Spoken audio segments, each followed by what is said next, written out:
substitution. In this section, we are going to look at how we integrate composite functions, functions within a function. And we're going to use a technique called substitution. So before we do that, let's just take a look at a simple integral here of the integral of cosine of x dx. Now, we know that the integral of cosine of x is simply sine x plus c.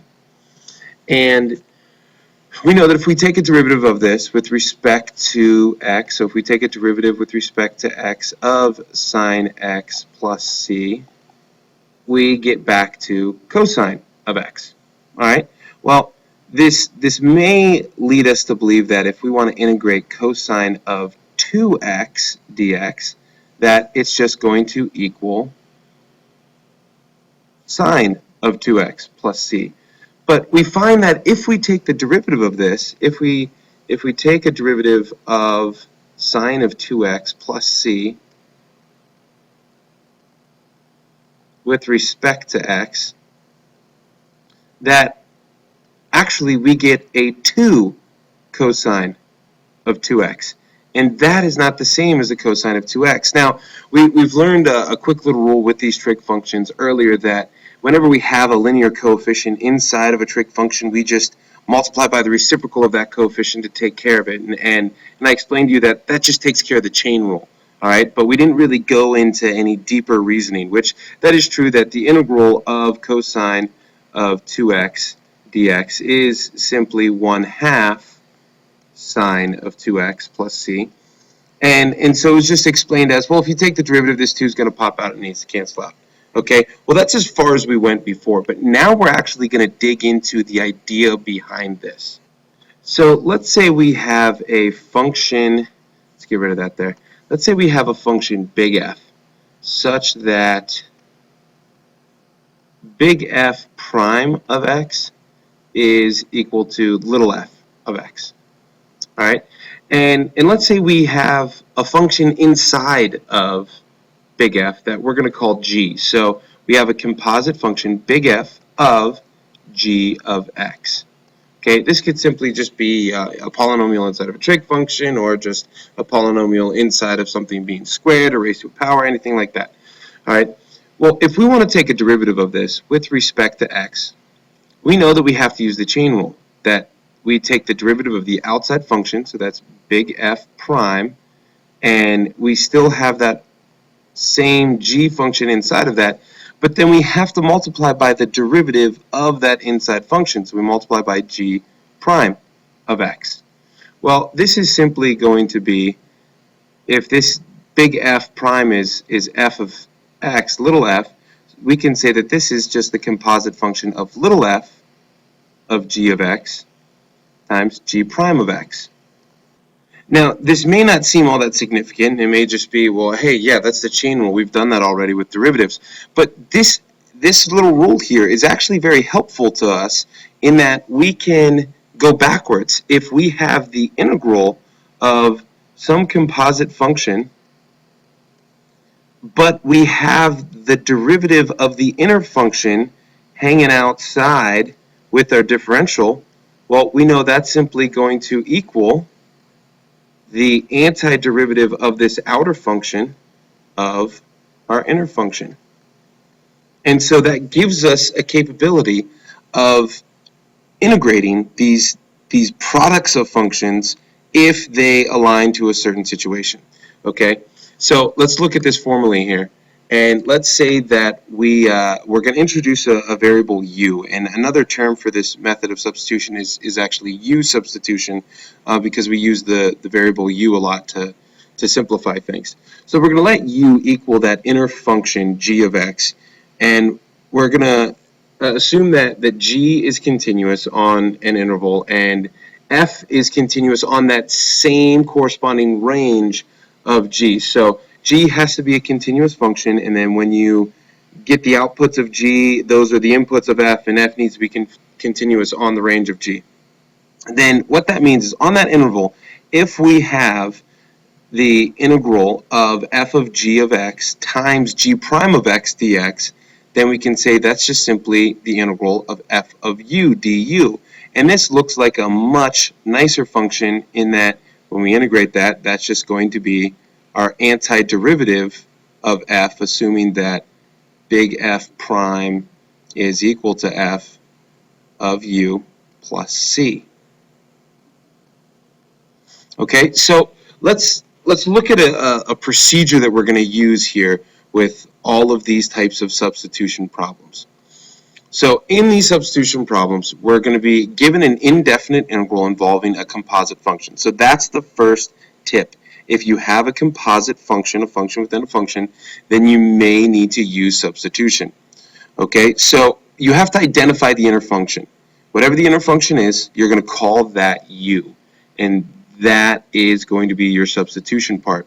All right, and you have to identify u such that a constant multiple of g prime appears somewhere in the integrand. And you're going to see this a little more closely when we go over some examples. But then we actually do the substitution. We make u equal to g of x and du equal to g prime dx in the integral. And then we're going to evaluate the new indefinite integral with respect to u, because we simplify it to a form that we can integrate. And then we're going to write the result in terms of x using this original substitution that you did. So you're going to undo the original substitution. Now, this is an important disclaimer. Not all integrals yield to the substitution rule. Okay, this is going to help us expand the ability that we now possess to integrate, but this isn't going to allow us to integrate absolutely everything. It just is going to allow us to integrate more than what we can right now. So let's take a look at an example here of the integral of 2 times the quantity 2x plus 1 cubed dx.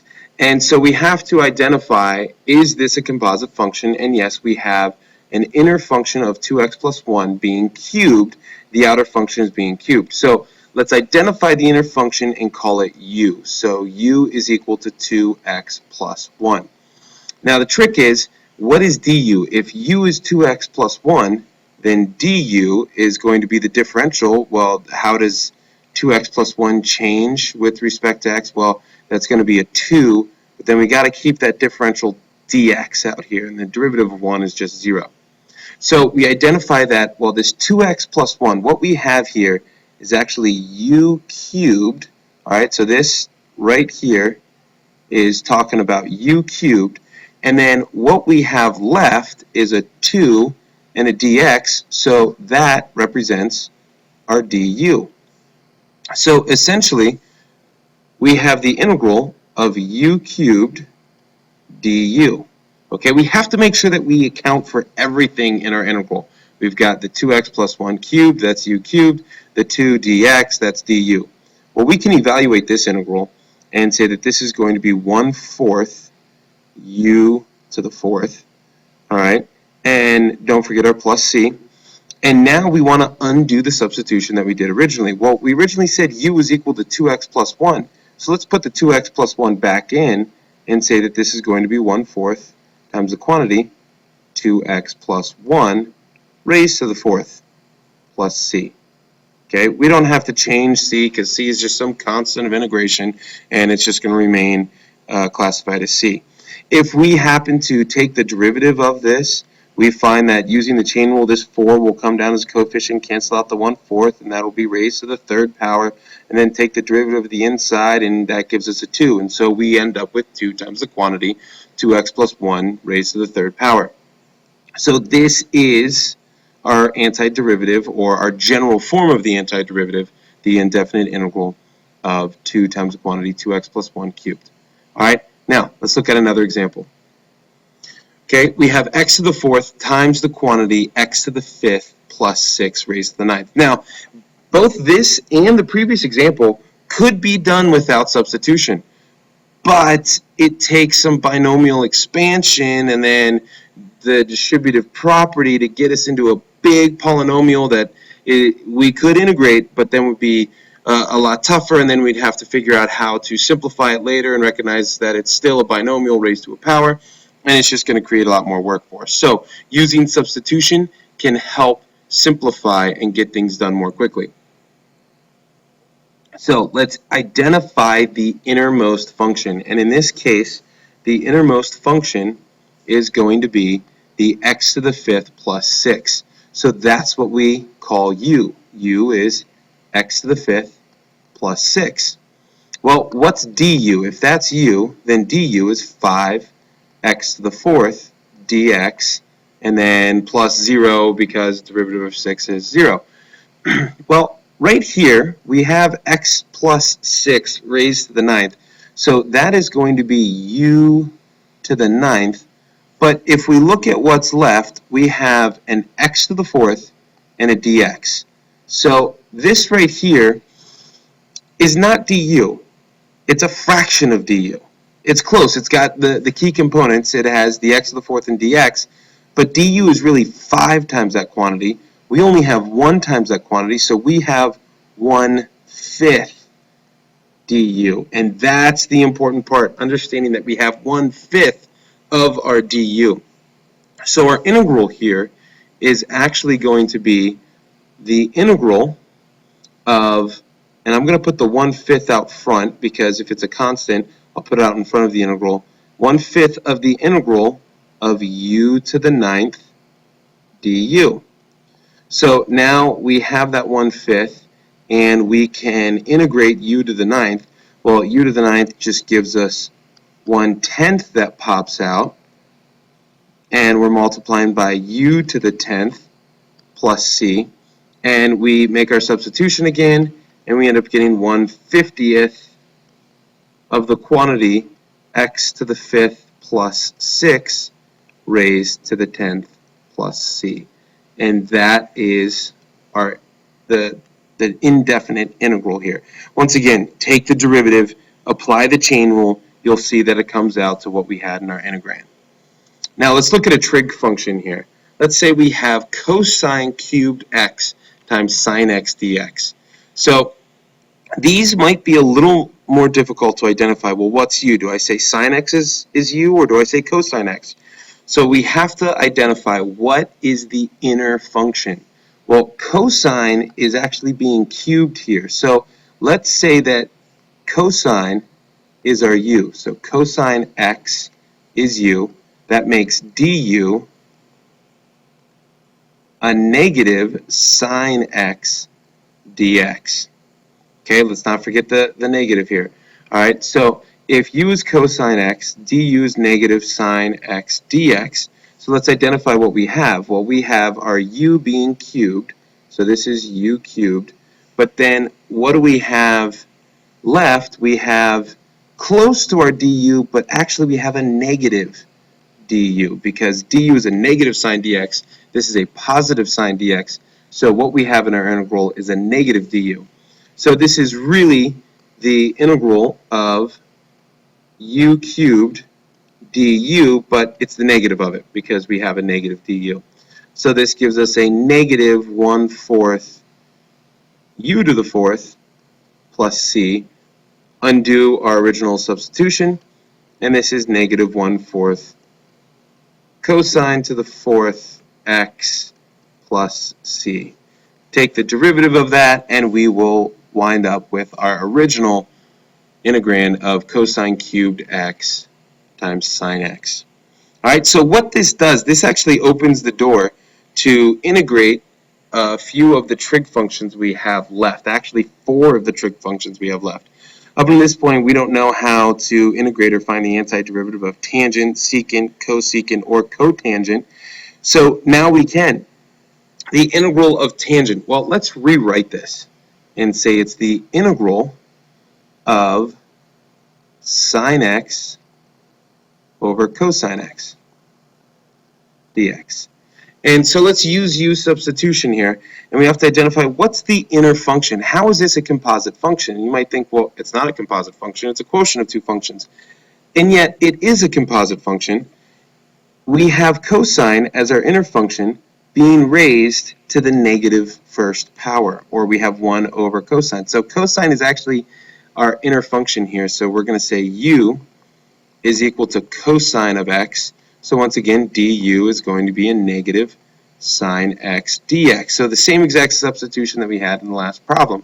So what do we have? Let's identify. Well, this is actually the integral of 1 over u, du, but we have the negative of that. Now, why do we have the negative? Well, this 1 over cosine here is going to be our 1 over u, but the sine x dx is close to our du, but it's just a negative of it. So that's why we have negative du. So when we evaluate this integral, we get the negative of the natural log of the absolute value of u plus c. So we go back to, well, what's our original substitution? U is cosine of x, so this is equal to the negative natural log of the absolute value of cosine of x plus c. Or if you want to get tricky with it and say that, well, this negative sign really raises that to a negative 1, it's the natural log of the absolute value of secant x plus c. Either one is sufficient. And in fact, this is something that you may want to write on your trig identity sheet to say that the integral of tangent of x dx is equal to one of these two here. What I'd like you to do for an assignment here tonight is to first evaluate the integral of secant x dx, the integral of cosecant x dx, and the integral of cotangent x dx, so that you can have all of these along with your integral of tangent on your trig identity sheet. And then